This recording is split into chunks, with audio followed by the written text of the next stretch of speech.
Hello friends, how are you?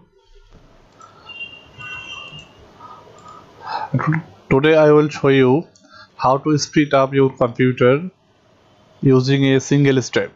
একটা single step অনুসরণ করে কিভাবে আপনার কম্পিউটারকে সচল এবং স্মুথ স্পিড পেতে পারেন সেটাই আমি এখন দেখাবো। এটার জন্য যেটা করতে হবে চলুন তাহলে শুরু করা যাক।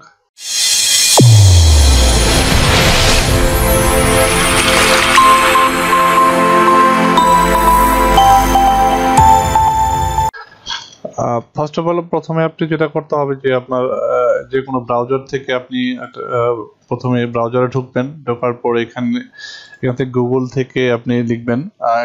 আরেকটা কথা বলে নিচ্ছে, যেটা হলো যে আমরা ওয়েবসাইট থেকে যখন কোনো সফটওয়্যার ডাউনলোড করতে চাই, একটা সিকিউরড একটা ওয়েবসাইট আছে, যেটা হলো যে আমি এখন দেখাবো। এই ওয়েবসাইট থেকে আপনারা ডাউনলোড করতে পারেন। সেটা হলো যে হয়তো অনেকেই জানেন, তারপর আমি বলে দিচ্ছি। File hippo, FILE, file hippo. দেখেন ফাইল হিপো চলে আসছে। এখানে আমি ঢুকবো filehipo.com। এখানে ঢোকার পর আমি এখান থেকে এটার থেকে আমি লেটেস্ট এখানে যেটা পাবেন, আপনি যে জিনিসটা সুবিধা আপনি এখান থেকে আপনি পাবেন, সেটা হলো যে কোনো ধরনের সফটওয়্যার, এখানে যতগুলো রিলিজ হওয়া সফটওয়্যার আছে, যে ফাইল হিপো যেগুলো অথরাইজড করা সফটওয়্যার আছে, সেই সফটওয়্যারগুলো লেটেস্ট ভার্সনগুলো আমি এখান থেকে আপনি ডাউনলোড করে নিতে পারেন। সেটা একদমই ফ্রি। তো আমি প্রথমে যেটা করবো যে এই ফাইল হিপোতে ঢোকার পর আমি CCleaner নামে একটা সফটওয়্যার আছে, সেটা আমি সেট আপ করে দিব। এই দেখেন CCleaner আমি ক্লিক করলাম, তো আমি ডাউনলোড করবো। এখানে আছে ডাউনলোড আপনার ফ্রি 40 days ট্রায়াল, এটা আছে ডাউনলোড লেটেস্ট ভার্সন। তো আমি আপনাকে দেখাচ্ছি, আপনি এখান থেকে যে কোনো একটা নিতে পারেন। আমি এখান থেকে লেটেস্ট ভার্সনটাই ডাউনলোড করব।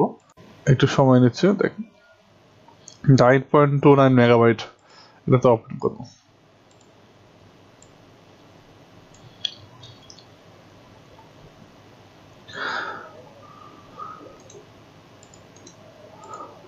ডাউনলোড হয়ে যাচ্ছে। ডাউনলোড হওয়ার পর আমি আপনাকে দেখাবো। দেখেন আমার ডাউনলোড হয়ে গেল। এখান থেকে আমি কি করব, এটা ওপেন ফাইল ফোল্ডার, এটাতে যাব। যাওয়ার পর এখানে দেখেন এই যে setup 532, এটা হচ্ছে একদম লেটেস্ট ভার্সন। আমি এটাতে ডাবল ক্লিক করব, ইয়েস করব।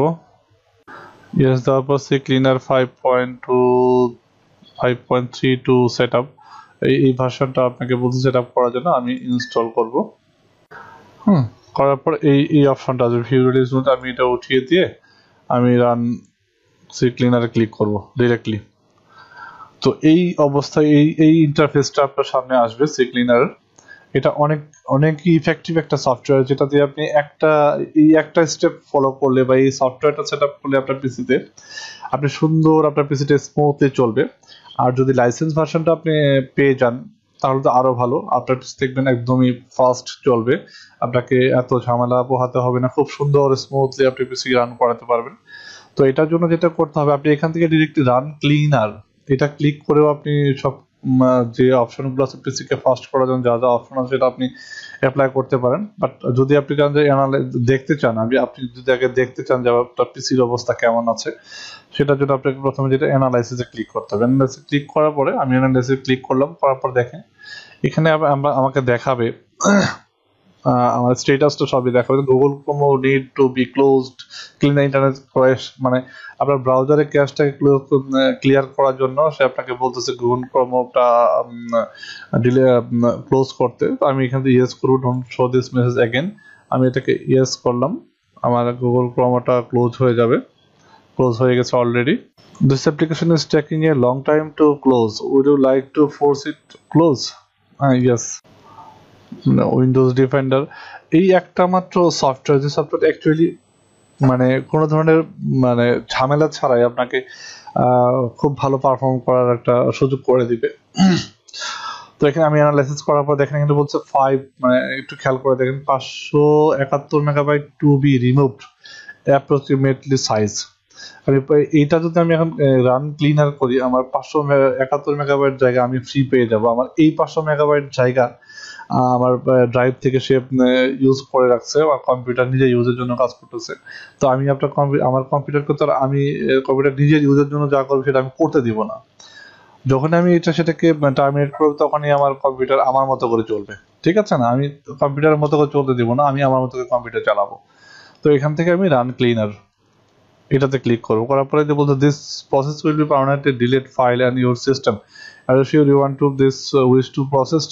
এখন আপনার এটা ওকে দিলে পরে আপনি ভাবেন এটা ওকে দিলে পরে আপনার ভাবার কোনো কারণ নাই যে আপনার পিসিতে আপনার কোনো ফাইল ডিলিট হয়ে গেলে পরে আপনার পিসিতে কোনো সমস্যা হবে। আসলে কোনো ধরনের সমস্যা, অপ্রয়োজনীয় যে ফাইলগুলো আছে সেগুলোকেই ডিলিট করবে।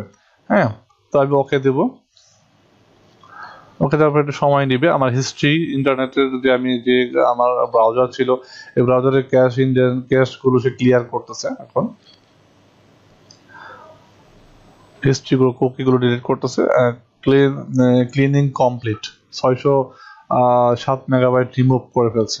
ঠিক আছে, দেখেন আমি যদি এখানে আমি এরপরে এই স্টেপটা আপনার শেষ। এখান থেকে এরপরে আপনি যদি এখান থেকে অটো কমপ্লিট ফ্রম হিস্ট্রি সেই পাসওয়ার্ড এটা যদি আপনি ক্লিক করে দেন তাহলে সেটা চলে যাবে। আপনি যদি এখানে ক্যাশ ডিএনএস ক্যাশ এটা যদি করেন, এটা দিতে পারেন, এটা সিলেক্ট করে দিতে, উইন্ডোজ এরর রেসপন্ডিং এটা আপনি সিলেক্ট করে দিতে পারেন।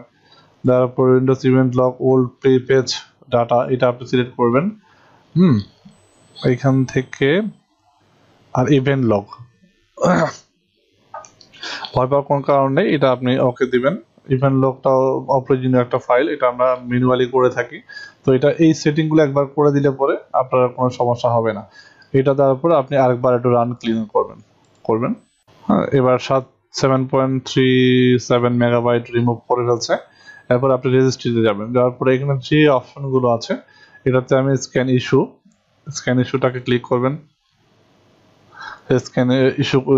স্ক্যানিং করতেছে ইস্যুগুলো, যে কি ধরনের ইস্যু থাকতে পারে রেজিস্ট্রিগুলো থেকে। তো আমার এটা ইস্যুগুলো সে স্ক্যান করে ফেলছে। আমার এখান থেকে কোনো ভয় পাওয়ার কারণ নেই। আমি এখানে ফিক্সড সিলেক্ট ইস্যু এটাতে ক্লিক করবো। করার পরে এখানে বলতে do you want to backup change the registry. এখানে একটা কথা বলে নিচ্ছি, এই রেজিস্ট্রিগুলো অ্যাকচুয়ালি কিন্তু সি ড্রাইভের বা উইন্ডোজের তার নিজস্ব একটা সিস্টেম ফরম্যাট। তো এখান থেকে যদি আপনি এটাকে চান যে না, যদি আমার রেজিস্ট্রি ক্লিয়ার করার পর পিসিতে কোনো সমস্যা হয় তাহলে আপনি কিন্তু ব্যাকআপ করে নিতে পারেন। আপনি যদি এখানে ইয়েস দেন তাহলে কিন্তু আপনাকে বলতেছে ডেস্টিনেশন দেখাচ্ছে কোথায় আপনি ব্যাকআপটা রাখবেন, সেটা আপনি করতে পারেন। তো আমি এ পর্যন্ত আমি ব্যাকআপ রাখিনি, কোনো সমস্যা হয় নাই। ঠিক আছে, তো যদি চান আপনি এখানে ফিক্সড সিলেক্ট ইউজ করে এখানে ইয়েস ক্লিক করে ব্যাকআপ করে রাখতে পারেন। আমি ব্যাকআপ রাখবো না আপাতত। আবার আপনাকে দেখাচ্ছি, ইয়েস ক্লিক করার পর আপনি বলবেন নামটা। এখানে ডেস্কটপে একটা ফোল্ডার ক্রিয়েট করে এখানে এই ব্যাকআপ আকারে রেজিস্ট্রি ফাইলগুলো রাখতে পারেন। তো আমি এখান থেকে সেটা ব্যাকআপ রাখবো না, আমি এটাকে নো দিব। ঠিক আছে, তারপরে এখানে বলছে যে ডিলিট রেজিস্ট্রি ফাইল ভ্যালু, এখানে ফিক্সড অল ইস্যুস এটাতে ক্লিক করব। হ্যাঁ, বলছে ইস্যুস ফিক্সড 169টা ইস্যু ছিল, সেটা ফিক্সড করে দিয়েছে। ক্লোজ ক্লিক দিব। এরপর যাবো টুলসে। এখান থেকে আপনি আপনার অনেকগুলো অপশন আছে, আপনি একটু দেখে নিতে পারবেন। আমার যে কাজটা অ্যাকচুয়ালি করতে হবে সেটা আমি কাজগুলো হলো সেটা আমি করে দেখালাম। এরপর অপশন থেকে আপনি এটাকে আপডেটও করে নিতে পারেন। হ্যাঁ, তারপরে যেটা আছে অ্যাডভান্স যদি ক্লিক করেন, এখানে দেখেন যে কিছু অপশন আছে, hide warning message, close, shutdown after cleaning, minimize status, save all, show initial result details, এরকম। আমি এখান থেকে ক্লোজ করে দেবো। তো এই হলো আমার পিসি অলরেডি অনেক ফাস্ট হয়ে গেছে, আপনারা এটা সেট আপ করে দেখতে পারেন। আমার মনে হয় অনেকটাই আপনাদের এই পিসি ক্লিনারটা আপনার সিঙ্গেল স্টেপের মাধ্যমে আপনার পিসিটাকে অনেক সুরক্ষিত রাখতে পারবেন। ভালো স্পিডি পিসি আপনি ইউজ করতে পারবেন। তো ভিডিওটা যদি ভালো লেগে থাকে দয়া করে লাইক এবং শেয়ার করবেন আর কমেন্ট করতে ভুল করবেন না। Thanks for watching.